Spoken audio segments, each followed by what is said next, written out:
ஆனால் மதுரை மாநகரத்தில் நம்முடைய பத்திரிகை நண்பர்களுக்கு எங்களுடைய இனிமையான மாலை வணக்கம். தென்னிந்திய ஃபார்வர்டு பிளாக்கினுடைய தலைவராக இருக்கக்கூடிய அண்ணன் திருமாறன் அவர்களுடைய இல்ல திருமண விழா மிக சிறப்பாக மதுரையில் சில நாட்களுக்கு முன்பு நடைந்தேறியது. அந்த நிகழ்வுக்கு அந்த அன்னைக்கு வர முடியாத காரணத்தினால் இன்னைக்கு அண்ணனுடைய இல்லத்திற்கு வந்து திருமணமான நம்முடைய பொண்ணு மாப்பிள்ளை 2 பேர்த்தையும் சந்தித்து குடும்ப உறவினர்கள், அவங்களுடைய தாய் குறிப்பாக அவங்களுடைய குடும்ப உறுப்பினர்களை சந்தித்து விட்டு என்னுடைய மகிழ்ச்சியும் அவர்களோடு பகிர்ந்து விட்டு இங்கிருந்து நான் புறப்படுறேன். அதே நேரத்தில் பத்திரிகை நண்பர்கள் இருக்கிறீங்க, உங்க கேள்வி கேளுங்கன்னா பதில் சொல்றேன்.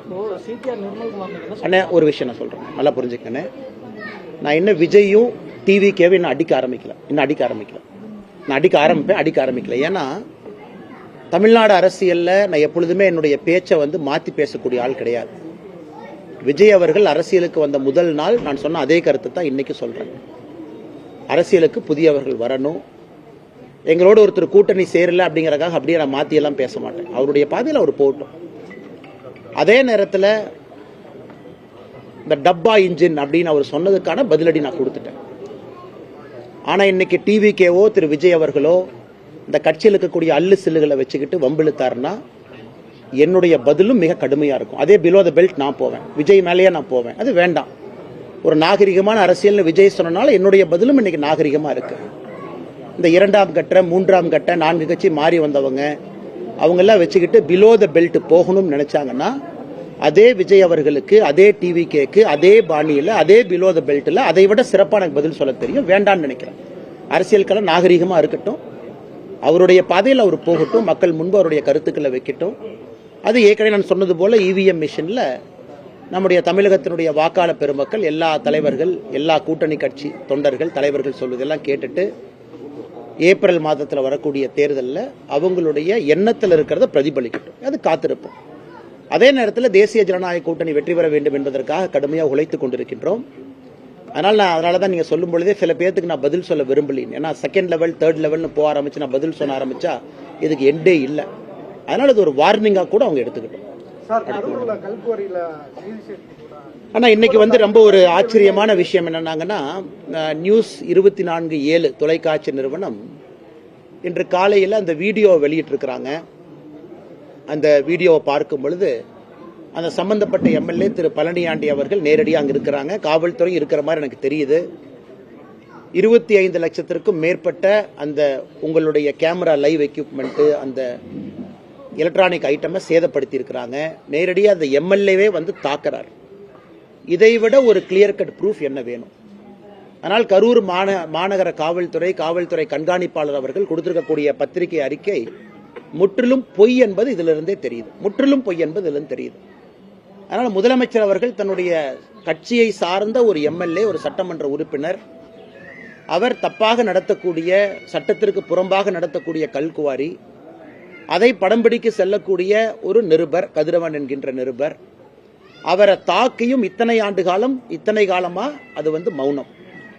இன்னைக்கு அவங்கெல்லாம் பணம் கேட்டு எங்களை பிளாக்மெயில் பண்ணாங்க, அதனால நாங்க ஒரு இன்னொரு செக்ஷனை போட்டு இந்த ரிப்போர்ட்டர் தூக்கி உள்ள வைக்கட்டுமா அப்படிங்கிற ஒரு நெரேட்டிவும் செட் பண்றதுக்கு ஒரு கும்பல் கிளம்பி இருக்கு. இதெல்லாம் தமிழக முதலமைச்சர் நேரடியா தலையிடணும். இதையெல்லாம் முளையிலே கிள்ளி எறியணும். அவருடைய கட்சி எம்எல்ஏவின் மீது அவர் நடவடிக்கை எடுத்தார்னா தமிழகத்தில் சட்டம் ஒழுங்கு இருக்குன்னு நம்ம நம்பலாம். ஆனா கடந்த 4.5 ஆண்டுகளை பார்க்கும் பொழுது தமிழகத்தில் அதிகமா சட்டம் ஒழுங்கு பிரச்சனை உருவாக்குவதே திமுக காரங்க தான். ஒன்னு திமுக காரங்க நிறைய இடத்துல கஞ்சா விட்டு மாற்றாங்க, அல்லது எம்எல்ஏவை போன்றவர்கள் நேரடியா களத்தில் இறங்கி ரிப்போர்ட்டரை தாக்குறாங்க.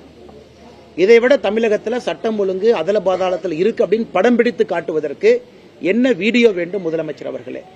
உடனடியாக எஃப்ஐஆர் போடுங்க, கைது பண்ணுங்க, தூக்கி உள்ள வைங்க. எம்எல்ஏவா இருந்தாலும் பரவாயில்ல. எதுவுமே செய்யாம ஒப்புக்கு சப்பானியாக ஒரு காவல்துறையை, கரூர் காவல்துறையை வைத்துக் கொண்டு ஏதோ இந்த குற்றவாளி யார் அப்படின்னா இந்த நிருபர் குற்றவாளி அப்படிங்கிற மாதிரி ஒரு பிம்பத்தை கட்டமைக்கிறீங்க. அதையும் வன்மையாக கண்டிக்கத்தக்க ஒரு நிகழ்வு. முடிச்சுட்டு வரேங்க, கேளுங்க.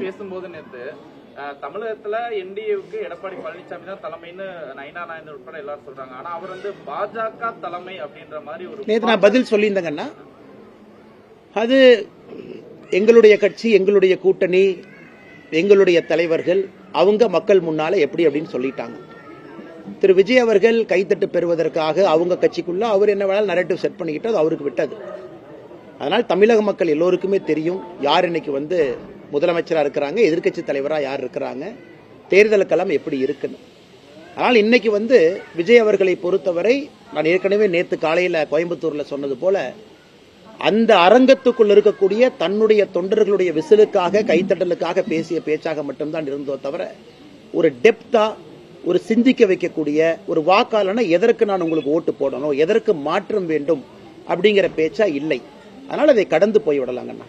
திருப்பரங்குன்றத்துல அந்த நீதிமன்றம் உத்தரவிட்டு அந்த தீபம் ஏற்ற விடல. ஆனா நீதிமன்றத்தில் போய் அந்த மன்னிப்பு கடிதம் கொடுத்திருக்காங்க, நிபந்தனையற்ற மன்னிப்பு கடிதம் மாவட்ட ஆட்சியர் கொடுத்திருக்காங்க. தமிழக அரசு கொடுத்த மாதிரி தான் நம்ம பாத்துக்கலாம். 100% தமிழக அரசு முதலமைச்சரே கொடுத்ததா தான் எடுத்துக்கணும். ஒரு மாவட்ட ஆட்சியர் என்பது முதலமைச்சரை ரெப்ரசென்ட் பண்ணக்கூடிய ஒரு ஸ்டேட் இன்ஸ்ட்ருமெண்ட். அவர் அந்த மாவட்டத்தில் ஸ்டேட் யாரு, அரசு யாருன்னு கேட்டீங்கன்னா மாவட்டத்தினுடைய ஆட்சியர், காவல் கண்காணிப்பாளர், போலீஸ் கமிஷனர். இன்னைக்கு அவங்க போய் கோர்ட்டு முன்பு நின்று மன்னிப்பு கேட்கறாங்கன்னா இது எந்த அளவுக்கு சீரியஸா போயிருக்கு, எந்த அளவுக்கு முதலமைச்சர் வாக்கரசியலுக்காக மைனாரிட்டியை தாஜா செய்ய வாக்கரசியலுக்காக இதை எக்ஸ்கலேட் பண்ணி இந்த நிலைமை கொண்டு நிறுத்திட்டார். இன்னைக்கு யாரு பலிகாடாவாக மாறி இருக்கின்றார்கள் என்றால் அந்த மாவட்டத்தினுடைய ஆட்சியரும் காவல்துறை கமிஷனரும் இன்னைக்கு பலியாடு மாதிரி நிக்கிறாங்க. அதனால்தான் நேற்று நாங்க பத்திரிகையாளர் சந்திப்பில் கேட்டது, இன்னும் நீதியரசர்கள் ஒரு படி மேல போய் அந்த ஆட்சியருக்கு யார் போன் பண்ணாங்க, ஆட்சியருக்கு இந்த மாதிரி செய்ய சொன்னது யார்? ஏன்னா ஏற்கனவே அந்த டிவிஷன் பெஞ்சு அதுல நமக்கு ஊர்ஜிதம் ஆயிருச்சு. அந்த 144 CRPC என்ன போட்டாங்களோ அதே ஃப்ராட் என்பது நமக்கு தெரிஞ்சிருச்சு. அது டிவிஷன் பெஞ்சிலேயே சொன்னாங்க இதே ஒரு ஃப்ராட் அப்படின்னு.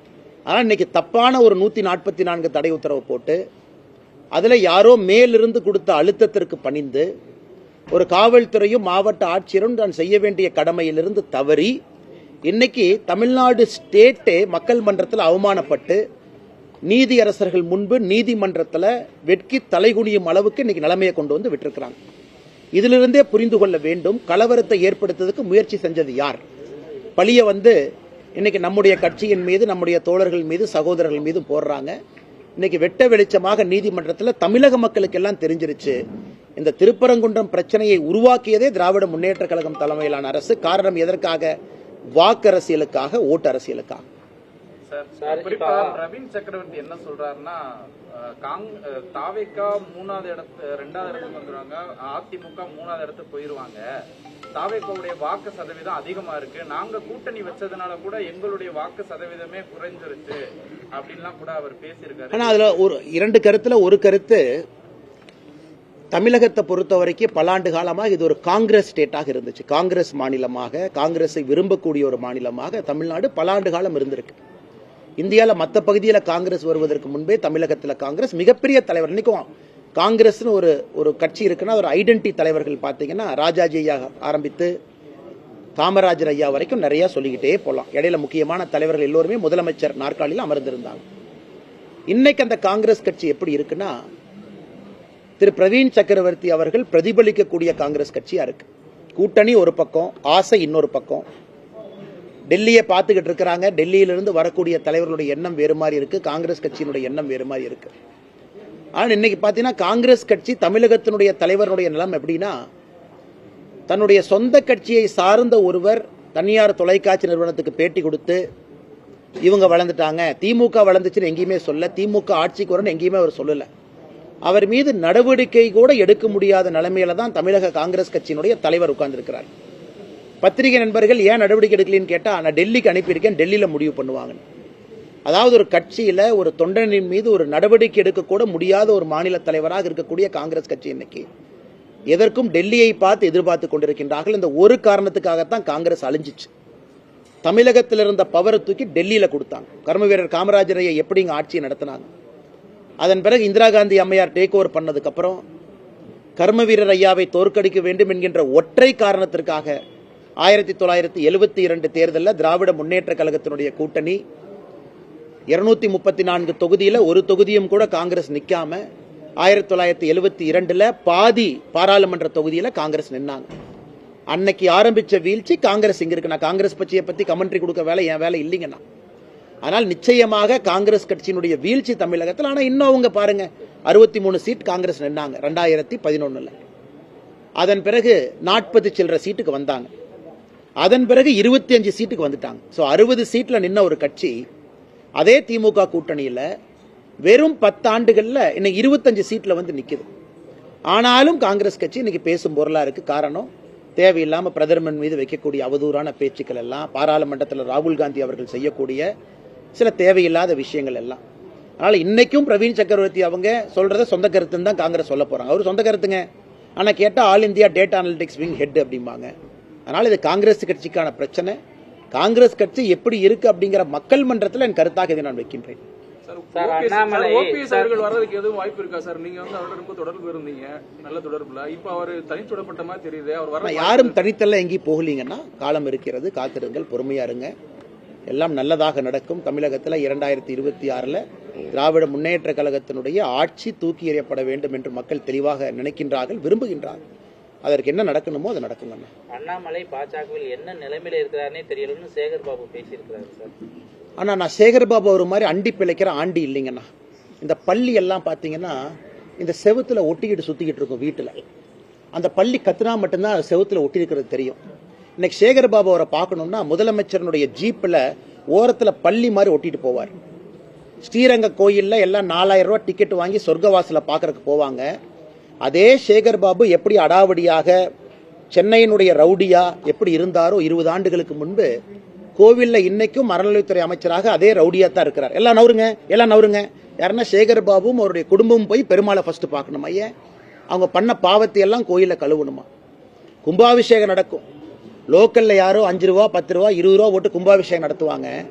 சம்பந்தமே இல்லாத காவி வேட்டியை கட்டிக்கிட்டு பள்ளி மாதிரி மேல ஒரு ஜீவன் தொத்திக்கிட்டு இருக்கும். அது யாருன்னு பார்த்தா சேகர் பாபு. அந்த மனிதருக்கெல்லாம் பதில் சொல்லி என் தரத்தை நான் தாழ்த்திக்க விரும்பலீங்கன்னா, செவுத்துல ஒட்டி இருக்கிற பள்ளியும் அறிவாலய செவுத்துல இருக்கிற பள்ளியும் முதலமைச்சருடைய ஜீப்ல சைட்ல ஒட்டிட்டு போற ஜந்துவும் ஒரே பேரு தான், அது சேகர் பாபு. திமுக கனிமொழி எம்பி வந்து சொல்லியிருந்தாங்க, நாங்க ஆட்சிக்கு வந்தோம்னா டாஸ்மாக் கடையில மூடுவோம், மதுவில கொண்டு வரோம். கிழிச்சாங்க. அண்ணே கனிமொழி அவர்கள் நல்ல ஒரு மனநிலை மருத்துவரை போய் பார்க்கணும். நல்ல மருத்துவரை போய் பார்க்கணும். அவருக்கு இந்த 15 வருஷம் வீடியோல கனிமொழி அக்காக்கு போட்டு காட்டணும். இந்த சில படத்துல பாத்தீங்கன்னா, ஏதோ ஒரு படத்துல பார்த்தேன், இந்த காலையில ஒரு உயிர், நைட்டு ஒரு உயிர். ரெமோ, அம்பியன், அம்பி, அன்னியன் ஒரு கேரக்டர் அப்பப்ப மாறும். அந்த கேரக்டரா கனிமொழி அக்கா மாறிட்டாங்க. தேர்தல் வரும் பொழுது டாஸ்மார்க்கு மூடுவேன், தேர்தல் நடந்து முடிந்த பிறகு எஸ்கேப்பு, அதன் பிறகு 5 ஆண்டுகள் கழித்து திமுகவினுடைய தேர்தல் வாக்குறுதி குழுவினுடைய தலைவி. நீங்க 2021 கொடுத்த வாக்குறுதியினுடைய வெள்ளை பேப்பரை கொடுங்கன்னா சிரிப்பாங்க, அதை பத்தி பேச மாட்டாங்க. அதனால கனிமொழி அவர்கள் எப்படி பேசுறாங்கன்னே தெரியல. அந்நியனா பேசுறாங்களா, அம்பியா பேசுறாங்களா, இல்ல ரெமோவா பேசுறாங்களான்னு தெரியாது. மாறி மாறி பேசக்கூடிய அரசியல்வாதியாக அருமை அக்கா கனிமொழி அவர்கள் என்று மாறி இருக்கின்றார். மதுரை மாநகரம் தூய்மையற்ற மாநகரம் ஆயிருக்கு. ஆனா மதுரை நாடாளுமன்ற உறுப்பினர் வந்து தொடர்ந்து மத்திய அரசுக்கு எதிராக அந்த கருத்துக்களை சொல்லிட்டு வராரு. தமிழகம் வந்து கடைசி பொசிஷனுங்கன்னா, இன்னைக்கு இந்தியாவில் 10 லட்சம் பேர் இருக்கக்கூடிய நகரத்துல இந்தியாவுடைய கடைசி இடத்துல மதுரை இருக்கு. ஆனா இதெல்லாம் தமிழ் சங்கம் பார்த்த ஒரு ஊர். தமிழகத்துல இந்தியாவில் எப்படி வாரணாசிக்கு இன்னைக்கு நம்ம சொல்றோம் காலத்தால் அழிக்க முடியாத ஊருன்னு சொல்ற மாதிரி, தமிழகத்தில் ஒரு நகரத்தை சொல்லணும்னா அது மதுரை தான். காலத்தை கடந்து நிற்கக்கூடிய ஒரு ஊர். இன்னைக்கு வாரணாசி எப்படி இருக்குன்னு பாருங்க. மதுரை அளவுக்கு பழமையான வாரணாசி எங்க கொண்டு போய் வச்சிருக்காங்க. இன்னைக்கு மதுரையை எங்க கொண்டே அவங்க விட்டுருக்காங்க அரசியல்வாதிகள். குப்பை நகரமாக இப்படிப்பட்ட சரித்திர புகழ்பெற்ற மதுரையை மாத்திட்டு இன்னைக்கு சு வெங்கடேசன் பட்ஜெட் வந்துச்சுன்னா பட்ஜெட்டை பத்தி பேசுறாரு. அப்புறம் ஏதோ புக் விழாக்கு போறாரு, சினிமா பாட்டு ரிலீஸ் விழாக்கு போறாரு. அப்புறம் திமுகவை பத்தி மட்டும் பேச மாட்டார், எல்லாத்த பத்தியும் பேசுவார். ஏன்னா அவரு மதுரையில அவருக்கு இருக்கிற ஓட்டு 10,000 கீழே தான். திமுக காரங்களோட சேர்ந்தா தான் மதுரையில் அவர் ஜெயிக்க முடியும். அதனால திமுக காரங்களை பத்தி மட்டும் பேசவே மாட்டார், மிச்சதெல்லாம் அவர் பேசுவார். அதனால இன்னைக்கு மதுரை மாநகரத்தினுடைய எம்பி நிலைமையை நினைச்சா ரொம்ப பரிதாபமா இருக்குங்கன்னா, பாராளுமன்றத்தில் மோடி அவர்களை குற்றம் சொல்வது, குறை சொல்வது, பல பொய்களை சொல்லி மாட்டியிருக்கிறார். இதற்கு முன்பு விமான நிலையத்தை பத்தி ஒன்று சொன்னாரு, அதற்கு நம்முடைய விமானத்துறையினுடைய அமைச்சரை நேரடியாக பதில் சொல்லி இருந்தாங்க. எப்பாவது பாராளுமன்றத்தில் இந்த குப்பை பிரச்சனை இருக்கு அப்படின்னு பேசியிருக்காங்கன்னு, குப்பை பிரச்சனைக்கு முழு காரணம் திராவிட முன்னேற்ற கழகம் அப்படின்னு பேசியிருக்காங்கன்னு, முதலமைச்சரை சந்திச்சு மதுரையில் இருக்கக்கூடிய குப்பை பிரச்சனைக்கு தீர்வு கேட்டிருக்காங்கன்னு, இங்க இருக்கக்கூடிய மேயரோடு உட்கார்ந்து குப்பை பிரச்சனை தீர்ப்பதை பத்தி பேசியிருக்காரா? ஆனா பேசுறதெல்லாம் China, America, Greenland, Antarctica, Siberia, அது வேற என்ன புதுசா ஒரு நாடு இருக்கும், அந்த நாடு தான். மாதங்களா மேயர் இல்லாம இருக்கு சார் மதுரை மாநகராட்சி. ஆனால் கரெக்ட், இந்த மதுரை மாநகராட்சி தான் அந்த ஃபேமஸாக அந்த ஊழல் வழக்கில் எல்லாம் மாற்றி மாற்றி கம்ப்ளைண்ட் கொடுத்து கடைசியில் அறிவாலயத்தில் மேயரை வீட்டுக்கு போக சொல்லி இன்னைக்கு மேயரே இல்லாத ஒரு நகரமாக மதுரை மாறி இருக்கிறது. அது இங்கே இருக்கக்கூடிய 2 அமைச்சர்களுக்கு கொண்டாட்டம். ஏன்னா மேயர் பார்த்தீங்கன்னா இந்த அமைச்சர் கார் பக்கத்தில் போகிறதா இந்த அமைச்சர் கார் பக்கத்தில் போகிறதா அந்த அம்மாவுக்கு பெரிய பிரச்சனையாக ரொம்ப காலமாக இருந்துச்சு. இன்னைக்கு மேயர் பதவியே இல்லாதனால தனிக்காட்டு ராஜாவாக 2 அமைச்சர்களும் சுற்றிட்டு இருக்கிறாங்க. அவங்க ஈகோலையே மதுரை அழிஞ்சிருச்சு. இன்னைக்கு தமிழ்நாட்டில் ஒரு ஊர், திராவிட முன்னேற்ற கழகத்தினுடைய 2 அமைச்சர்கள் இருக்கக்கூடிய ஒரு ஊர், அவர்கள் இருவருடைய ஈகோல அழிஞ்சிருக்குன்னா அது மதுரை. இருவருடைய தனிப்பட்ட ஈகோல மதுரை மாநகராட்சியும் மதுரை நகரத்தையும் குப்பை நகரமாக மாற்றி எங்கேயோ கொண்டு நிறுத்தி வச்சிருக்காங்க. சார் கடைசியா ஒண்ணு இப்ப நீங்க தெளிவான விளக்கம் கொடுத்துட்டீங்க சார். ஏன் அந்த தேர்தல் பொறுப்பாளர்ல இருந்து விலகினேன் அப்பாவுடைய உடல் அண்ணா நீங்க கேட்டதுக்காக மறுபடியும் சொல்றாங்கன்னா அண்ணா நல்லா புரிஞ்சுக்கணும். அண்ணா இந்த தேர்தல் பொறுப்பாளர் என்பது கட்சியினுடைய அமைப்பு வேலை. இந்த பூத்து சக்தி கேந்திரம் நம்முடைய தொண்டர்களை சந்திப்பது அமைப்பு வேலை. அதுக்கு நம்ம கிட்ட நிறைய தலைவர்கள் இருக்கிறாங்க, நிறைய திறமையான தலைவர்கள் இருக்கிறாங்க, அவங்க நிறைய செய்வாங்க. இந்த அமைப்பு வேலையை பொறுத்தவரை பாரதிய ஜனதா கட்சியை பொறுத்தவரை ஒரு ஆத்மார்த்தமான வேலை. ஒரு தொகுதினா நீங்க அங்கேயே போய் தங்கி இருக்கணும், 2-3 நாட்கள் அட்டஸ்டச்சா இருக்கணும், வீடு வீடாக போகணும், தொண்டர்கள் எல்லாத்தையும் நம்ம தயார் நிலைப்படுத்தணும், அதன் பிறகு ஆர்கனைசேஷனை சரி பண்ணணும், பூத் அளவெல்லாம் ரெடி பண்ணணும், பூத் கமிட்டியை செக் பண்ணணும். இது முழுவதுமாக ஒரு அமைப்பு வேலை. இன்னைக்கு அமைப்பு வேலை செய்யணும்னா முழுமையாக நேரம் கொடுத்து நீங்க பண்ணணும். அங்க இருக்கணும், நீங்க கட்சி உங்களை எதிர்பார்க்கும், சொல்ற டேட்டுக்கு நீங்க அங்க போகணும். ஏன்னா மாநில தலைவராக இருக்கும் பொழுது நாங்கள் அதை செஞ்சிருக்கோம், எல்லா தலைவர்களும் அதை செஞ்சிருக்கிறாங்க. இன்னைக்கு நான் அந்த நேரம் கொடுக்க முடியாத சூழ்நிலையில நான் இருக்கேன். இந்த நேரத்துக்கு 7ஆம் தேதி போங்க, என்னால 7ஆம் தேதி போக முடியுமான்னு தெரியலீங்கன்னா அதான் நேத்து அதுக்கான காரணம் நான் சொன்னேன்.